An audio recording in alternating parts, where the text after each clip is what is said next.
आता उदाहरण म्हणून बघा, आपल्याला चहा बनवायचा आहे. उदाहरण म्हणून आपण पाणी घेतलं, दूध टाकलं, आलं टाकलं, वेलची टाकली, साखर टाकली.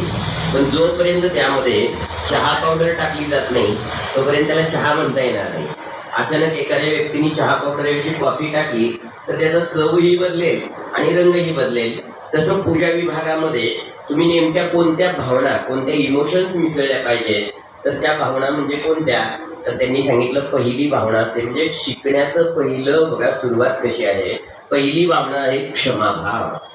म्हणजे हिंदू धर्म संस्कृतीची किती व्यापकता असावी म्हणून त्यांनी आपल्या दिनचर्येमध्ये सकाळी उठल्या उठल्या सांगितलं, पहिला नमस्कार पृथ्वी मातेला करा.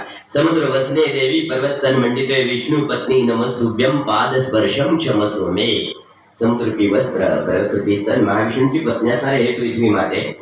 तुझ्यावरती आम्ही चालतो, राहतो, खातो, पितो, तू आमचा भार सहन करतेस, तू आम्हाला क्षमा कर. म्हणजे बघा, माफी मागायला शिकवण्याचं पहिलं कार्य कोण करत असेल तर आपल्या संस्कृतीमध्ये क्षमाभाव आपल्यामध्ये विद्यमान व्हावा ही पहिली कल्पना आपल्या उपासनेची आहे, आपल्या शास्त्राची आहे. म्हणजे त्यांनी असं नाही की उगीच तुम्हाला सांगतो आता मी आलो आणि पूजा सुरू केली आणि मंत्र चालू केले, मंत्रांचा भडीवार केले, आधी अर्थ नाही होणार. कारण समजलं पाहिजे. आणि म्हणून तुम्हाला सांगतो, ज्यावेळी तुम्ही त्यामध्ये ओतप्रोत जाल, पण क्षमा मागणं म्हणजेच पूजा नाही. नुसती माफी मागून पूजा होणार नाही. साधी गोष्ट, एखाद्या लाच लागली आपण काय म्हणतो, सॉरी म्हणतो, पाया पडतो, माफी मागतो, क्षमा मागतो, म्हणजे तेवढं म्हणजे पूजा नाही. ठीक आहे, तो करेल पण माग. पण नुसतं क्षमा मागून उपयोग नाही. तर एखादा आपल्याला सॉरी म्हणतोय तर त्याला माफही करता आलं पाहिजे.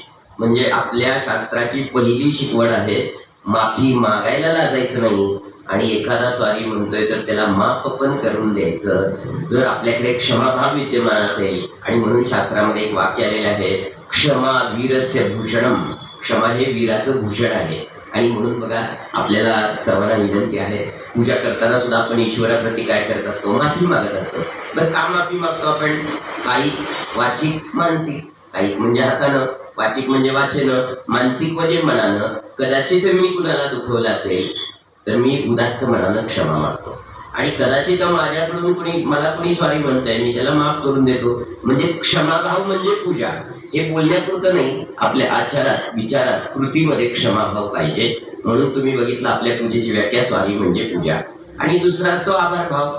आता माझ्याकडे पेन नाही, आता मी एखाद्याला म्हणलं पेन प्लीज, पेन परत दिला तर आपण काय म्हणतो, पेन देणाऱ्याला थँक्यू म्हणतो की नाही, आभारी म्हणतो, थँक्यू म्हणतो, का दोन वाजवतो, परत कोणाला देशील का पेन? नाही.